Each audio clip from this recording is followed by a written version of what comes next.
네, 세계를 만나는 시간 나와 함께하고 계십니다. 이번에는 중동에 대한 오해와 편견 그리고 궁금증까지 풀어드리는 시간이죠. 중동 백과사전 국제분쟁지역 전문 PD 김용민 PD와 함께합니다. 어서 오세요. 네, 안녕하세요. 지난 시간에 그 4차 이르는 중동전쟁 중에 제1차 중동전쟁까지 저희가 좀 이야기를 나눠봤고요. 2차 중동전쟁에 대해서 저희가 오늘은 본격적으로 좀 이야기를 해볼 건데 일주일이 지났으니까 좀 잊어버리신 분들도 계실 것 같아서 네. 1차 중동전쟁에 대해서 먼저 간략히 좀 정리를 하고 저희가 본론으로 들어가 볼까요? 네. 제가 전쟁을 너무 재밌게 설명한다고 그래서 그건 아니고 쉽게 네. 설명하기 위해서 제가 그러는 그럼요. 거죠. 네. 절대 전쟁을 즐겨서 재밌게 설명하는 건 절대 아닙니다. 네. 네, 이 총 네 번에 걸친 중동 전쟁이 일어났었는데요. 이게 첫 번째 전쟁인 1차 중동 전쟁은 유엔의 분할안에 반대해가지고 아랍 국가들, 시리아, 요르단, 이집트, 기타 등등 아랍 국가들 대 이스라엘. 네. 이스라엘이 없었으면 절대 일어나지 않았을 전쟁이 중동 1차 전쟁이었고요. 그래서 그 결과 이스라엘이 다 이겨버렸어요. 그래가지고 네. 팔레스타인 난민이 80만 명이 생기게 된 계기가 되었고 이스라엘 영토가 더 넓어진. 네. 그 심지어는 원래는 반반이라고 그랬잖아요. 그래서 거의 한 56%에서 80% 가까이로 확보하게 된. 네. 그러니까 결국 이스라엘의 아주 엄청난 승리로 끝나버린 그런 전쟁이라고 할 수 있겠습니다. 네. 그러니까 1차 중동전쟁 이스라엘과 아랍 제국들 간의 전쟁이었는데 자 그럼 2차 중동전쟁은 1차 때랑 참여한 나라가 좀 달라진다면서요? 이 1차 중동 전쟁이 끝나고 나서 네. 이스라엘이 굉장히 업됐어요. 왜냐하면 그렇겠죠. 그 직전까지만 하더라도 2차 대전을 겪으면서 가스실을 가던 피해자였거든요. 근데 이제 새로운 가해자가 돼버린 거예요. 과거에 나를 잊어줘 하는 네. 식의 강대국이 돼버렸고 그리고 미국의 무기와 전투기와 그러니까 무기가 될 수 있는 건 다 수입해요. 그래서 공군도 갖게 되고 1차 중동전쟁에서 가장 취약했던 게 공군 전력이었거든요. 네. 근데 전투기도 그냥 다 되는 대로 돈 되는 대로 다 수입하게 되고 그러면서 군비를 완전히 때려 부으면서 이스라엘 군의 군비가 굉장히 많이 성장하게 됩니다. 네. 그러면서 2차 중동 전쟁은 그 이스라엘과 네. 영국, 프랑스 강대국이죠. 네. 그다음에 이집트입니다. 이게 사실 아. 축구면 참 좋은데 중동 전쟁이에요. 그래서 네. 2차 중동 전쟁인데 이스라엘 측은 시나이 전쟁이라고 부르고요. 네. 그리고 이집트에서는 삼국 침략이라고 부릅니다. 그러니까 그 3국이 이스라엘, 영국, 프랑스인 네. 거죠. 그러니까 이집트 입장에서는 네네. 그 세 나라가 침략했다라고 받아들일 수밖에 없으니까. 네. 자, 그러면 이 본격적인 전쟁이 시작되기 전에 그 당시에 이제 역사적 배경을 좀 알아야 저희가 이 전쟁을 이해하는 데 좀 더 도움이 되는데 자, 그러면 2차 중동전쟁 같은 경우는 일단 그 당시에 이집트 상황을 저희가 한번 좀 알아볼 필요가 있을 것 같아요. 네, 제가 이스라엘이 건국이 되지 않았더라면 네. 1차 중동전쟁이 일어나지 않았다고 말씀드렸잖아요. 네. 1차 중동전쟁이 없었더라면 2차 중동전쟁도 없었어요. 그렇죠. 왜냐하면 1차 중동전쟁에서 당시에 이집트가 왕국이었거든요. 근데 이 왕국이 1차 중동전쟁을 참여하면서 이제 그 군대 안에 네. 여러 가지 불협화음이 생겼어요. 왕실에 충성하는 파, 충성하지 않는 파 그러면서 이렇게 갈등도 생기고 그 사이에 말하자면 이제 육군 사관학교를 나온 네. 한 군인이 있었습니다. 이 사람 이름이 바로 나세르예요. 이 나세르는 수단 쪽에 파견돼 있던 군인이었는데 네. 이 사람이 자유장교단이라는 어떤 비밀리에 조직을 하나 결성을 해요. 그래서 이 사람이 무혈 쿠데타를 일으켜서 그 파라오 시대를 건너왔던 이집트 왕실을 끝냅니다. 그러면서 공화국이 생겨나고 왕실은 이제 무너지죠. 이집트 왕국 시대가 끝나고 이제 나세르가 대통령이 되면서 네. 대통령 체제가 이제 새롭게 들어서게 되는 그러니까 거군요. 왕의 시대가 끝나버리는 슬프게도 그 파라오의 시대는 끝났다라고 왕의 시대로 갔는데 네. 그때 당시만 해도 나세르가 주인공인지 아무도 몰랐대요. 한 1년 지날 때까지 나세르는 뒤에서 그림자처럼 움직였고요. 네. 나머지 사람들이 이제 뭐 분주하게 군인들이 막 이렇게 움직이면서 뭐가 이제 막 왕이 망명을 하고 뭐 그러면서 국민들도 이게 뭐가 어떻게 돼가는 거야 뭐 이거 모를 정도로 네. 급격하게 막 바뀐 거예요. 근데 나세르는요 굉장히 가난한 집안에서 태어났어요. 그래서 유산 계급에 대한 불만이 있었고 또 서구 사회 왜 식민지 생활을 했잖아요. 그 이집트 사회가 영국의 네. 식민지였고 그렇기 때문에 식민지에 대한 반감을 갖고 있었어요. 그래서 반서구주의 이래서 범아랍 민족주의라는 그걸 이제 나세르주의라고까지 칭해지는 그런 아주 역사적인 일을 한 아랍 지도자로 급성장을 합니다. 그래서 이 나세르주의가 팽창을 하면서 이집트 안에서는 새로운 물결이 일어나게 되면서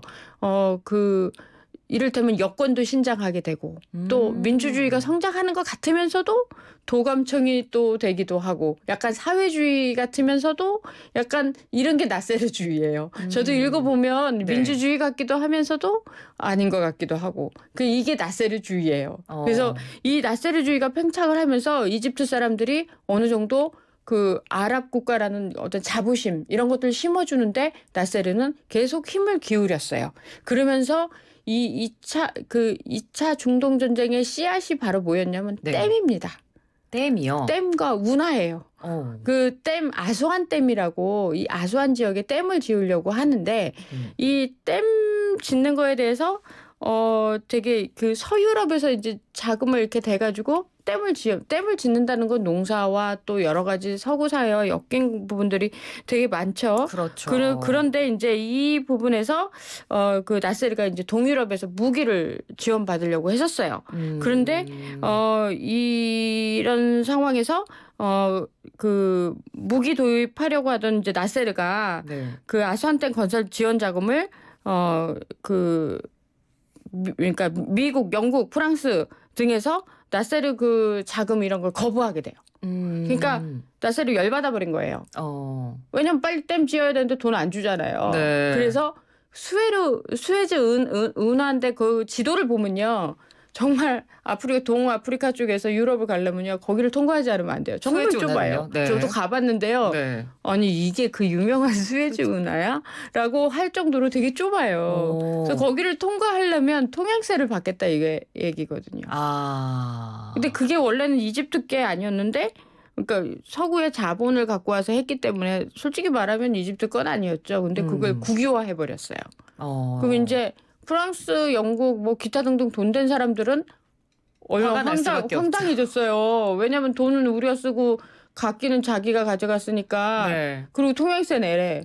그 왔다 갔다 하는 배가 하루에 몇 척인데 그걸 통행세를 언제 다 내. 이렇게 돼버리니까 그래 그럼 전쟁. 그런 마음을 또 이스라엘이 너무 잘 알고 있죠. 네. 근데 이스라엘은 시나이 반도에 되게 욕심이 많았어요. 그래서 이집트의 시나이 반도도 이참에 왜냐하면 벌써 1차 중동 전쟁하면 땅이 넓어진다는 걸 알았던 거예요. 네. 그래서 그럼 뭐 이참에 저기에 업혀가서 어차피 공군력도 커졌겠다. 시나이 반도까지 이참에 그래가지고 같이 영국, 프랑스의 마음을 알고 이스라엘이 먼저 행동에 나섰어요.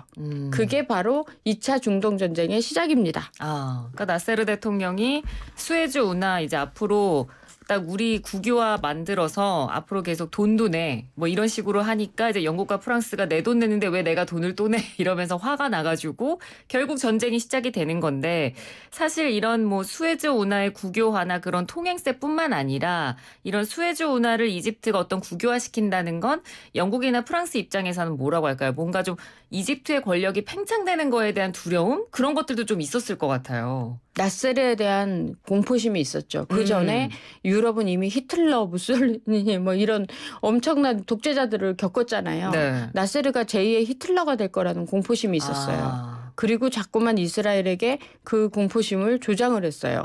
쟤들 또 가스실로 너네들을 보낼 수도 있는 사람이야. 그러니까 싹 트기 전에 빨리 잘라버려야 돼라고 계속 이스라엘을 뒤에서 조장을 했기 때문에 분위기 조장을 했기 때문에 이스라엘은 그 공포를 갖게 됐고 네. 그 공포는 전쟁으로 갈 수밖에 없는 상황이었어요. 그래서 스웨즈 운하는 하나의 그냥 건수일 뿐이지 진짜 공포는 그 힘이 앞으로 커져서 자신들을 어쩌면 망가뜨릴 수도 있다라는 2차 대전을 겪고 나온 트라우마였거든요. 그래서 그 트라우마가 그만큼 무서운 거예요. 네. 그리고 이스라엘은 사실 피해자였잖아요. 그렇죠. 피해자가 가해자가 된 거예요. 그래서 언젠가 그러니까 피해자가 자기 관리를 못 해버리니까 가해자로서의 역할을 해낼 수밖에 없는 그런 상황이 됐고 지금까지도 이스라엘은 가해자로서의 역할을 계속 하는 중이잖아요. 네. 그러니까 굉장히 안타까운 거죠. 전쟁은 그렇게 피해자조차도 가해자로 만들어버리는 아주 참혹한 게 전쟁입니다. 그래서 2차 중동 전쟁 또한 이번에는 이스라엘이 나섰어요. 지가 더 오히려. 그러니까 1차 같은 경우는 아랍 국가가 덤비니까 이스라엘이 방어 차원도 굉장히 많았거든요. 네. 그래서 뭐 건국도 했겠다, 독립 전쟁도 했겠다, 어느 정도 좀 이해도 할 수 있는 부분들이 있었는데 2차 같은 경우는 정말 이스라엘이 전적으로 자신이 그냥 발벗고 나섰기 주도적으로. 때문에 그 부분에서 좀 슬픈 역사가 읽히는 거죠. 그러네요. 그러니까 말씀을 들어보니까 이스라엘의 어떤 그런 전쟁에 대한 주도권 거기다가 이제 영국, 프랑스까지 합세를 하면서 이 세 개 나라가 어떻게 보면 당시에 이해관계가 좀 맞아 떨어져서 정쟁이 벌어질 수밖에 없었던 건데 자 그러면 이집트 대 영국, 프랑스, 이스라엘이잖아요. 딱 봤을 때는 이 3개 국가의 군사력이 더 컸을 것 같거든요. 이게 상대가 됐을까요? 훨씬 큰데 네. 이미 이스라엘이 커져가지고 이스라엘 혼자서 다 끝냈어요 벌써. 이게 1956년인데요. 그 1950년대는 전쟁이 많았던 시기예요. 1940년대도 2차 대전이 일어났지만 1941년에 1차 중동 전쟁이 일어났고 50년에 한국 전쟁이 일어났고요. 네, 그러니까요. 그 한국 전쟁의 여파가 53년, 54년까지 갔죠. 그 다음에 이게 56년에 또 일어난 거예요.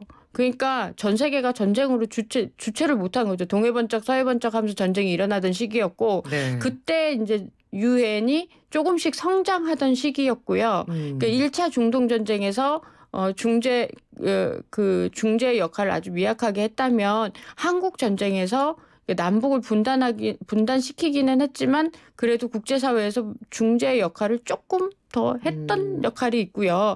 그 다음에 바로 이 2차 중동 전쟁에서 네. 유엔이 본격적으로 국제사회의 중재 역할을 굉장히 역할을 많이 한 그런 전쟁이 되겠습니다. 그러면 이 2차 중동 전쟁으로 인해서 어떻게 보면 이제 국제연합인 유엔이 조금 더 역할이 성장하고 그리고 결국 이 2차 중동 전쟁에서 그러니까 뭔가 서방 국가들이 국제사회 분위기도 좀 그때부터 좀 살피기 시작하고 견제를 좀 당하는 그런 어떤 좀 시대적 배경이 제2차 중동 전쟁이라고 볼 수도 있겠네요. 그렇죠. 일단 이스라엘이 먼저 가서 이집트를 그렇게 확 다 난리를 쳐버리는 바람에 네. 뭐 프랑스, 영국군은 뭐 와서 뭐 할 저것도 아니었고요. 그럼에도 불구하고 영국, 프랑스가 져요. 왜냐하면 여기 미국, 소련이 가세해버려요. 그래서 소련이 핵무기까지 운운했음에도 불구하고 미국이 소련 편을 들어버리고 이집트 편을 들어버려요. 그래서 결국은 영국, 프랑스는 여기서 패배를 하고 훗날 핵무기를 도모하게 되는 아주 중요한 계기가 돼버리죠.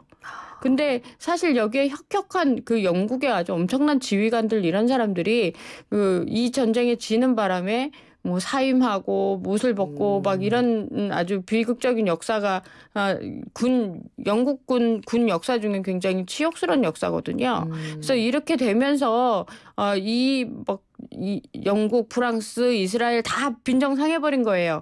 그리고 미국은 명실공히 이제 세계를 제패하게 되는 패권이 넘어가는군요. 미국으로. 계기가 돼버린 거죠. 다 상처를 안게 되는 이 전쟁 중에 그래도 유엔이 나서서 중재를 했습니다. 그래서 중재를 해서 이 전쟁을 끝내고 이제 서로 각자 정리를 합시다라고 나설 수 있는 그러니까 유엔이 중재의 힘을 발휘한 아주 중요한 전쟁이었습니다. 네, 알겠습니다. 자, 오늘은 제2차 중동 전쟁에 대해서 저희가 한번 이야기를 나눠봤습니다. 말씀 잘 들었습니다. 고맙습니다. 네, 감사합니다. 네, 지금까지 김용미 PD였습니다. 현대상선은 사명을 HMM으로